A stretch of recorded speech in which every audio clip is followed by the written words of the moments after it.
Hello everyone, welcome back to Sandhya's kitchen world. ഇന്നത്തെ recipe കറിവേപ്പില കൊണ്ട് നല്ലൊരു ഹെൽത്തി റൈസാണ് തയ്യാറാക്കാൻ പോകുന്നത്.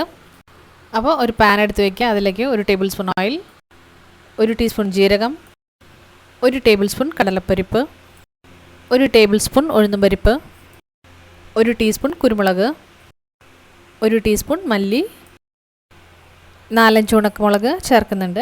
എരിവ് കൂടുതൽ വേണമെന്ന് തോന്നുകയാണെങ്കിൽ കുറച്ചുകൂടി മുളക് ചേർത്ത് കൊടുക്കാവുന്നതാണ്.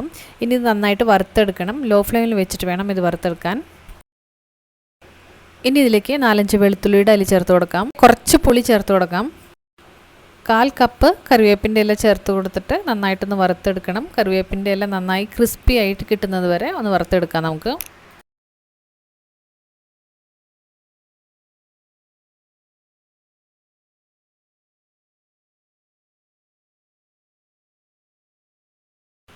ഇപ്പോൾ ഇത് നന്നായിട്ട് വറുത്ത് കിട്ടിയിട്ടുണ്ട്. ഇത് നന്നായിട്ട് ക്രിസ്പി ആയിട്ട് കിട്ടിയിട്ടുണ്ട് കറിവേപ്പിൻ്റെ ഇലയൊക്കെ. ഇനി നന്നായി തണുത്തതിന് ശേഷം ഒരു ജാറിലേക്ക് ഇട്ട് കൊടുക്കാം. ഇനി ഇത് നന്നായിട്ട് പൊടിച്ചെടുക്കണം.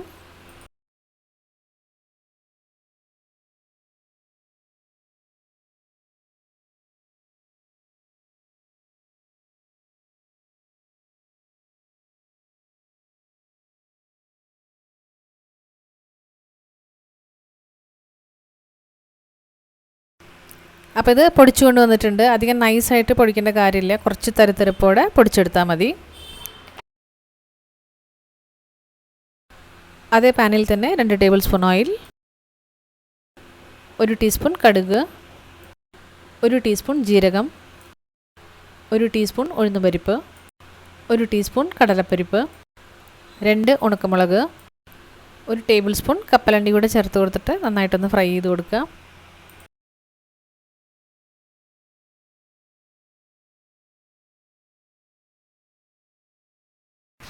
കപ്പലണ്ടിയൊക്കെ നന്നായിട്ട് ഫ്രൈ ആയി വന്നതിന് ശേഷം 1 ടേബിൾ സ്പൂൺ കാഷ്യൂ നട്ട് ചേർത്ത് കൊടുത്തിട്ട് ഒന്ന് ഫ്രൈ ചെയ്ത് കൊടുക്കുക.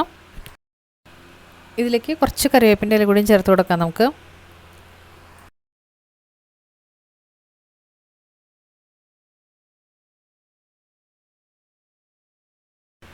ഇനി 1 കപ്പ് റൈസ് വേവിച്ചത് അതിലേക്ക് ചേർത്ത് കൊടുക്കാം. 1 കപ്പ് റൈസ് എന്ന് വെച്ചാൽ 250 ഗ്രാം റൈസ് വേവിച്ചതാണ് അതിലേക്ക് ഞാൻ ചേർത്ത് കൊടുക്കുന്നത്. അതിലേക്ക് പൊടിച്ച് വെച്ച മസാലപ്പൊടി അതിലേക്ക് ചേർത്ത് കൊടുക്കുക. ആവശ്യത്തിന് ഉപ്പ് ചേർത്ത് കൊടുത്തിട്ട് നന്നായിട്ടൊന്ന് മിക്സ് ചെയ്ത് കൊടുക്കുക. ഇതിലേക്ക് മഞ്ഞൾപ്പൊടി വേണമെങ്കിൽ ചേർത്ത് കൊടുക്കാം, പക്ഷേ ഇതിൽ ഞാൻ ചേർക്കുന്നില്ല. ഇനി ഇത് ഹൈ ഫ്ലെയിമിൽ വെച്ചിട്ട് നന്നായിട്ടൊന്ന് മിക്സ് ചെയ്ത് കൊടുക്കുക.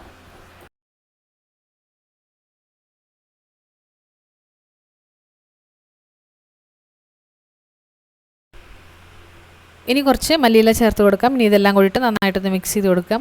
അപ്പോൾ റൈസ് റെഡി ആയിട്ടുണ്ട്. നല്ല സ്പൈസി ആയിട്ടുള്ള റൈസാണ്. ലഞ്ച് ബോക്സ് റെസിപ്പിയാണ്. നല്ല ഹെൽത്തി ആയിട്ടുള്ള റൈസാണ്. എല്ലാവരും ട്രൈ ചെയ്ത് നോക്കുക.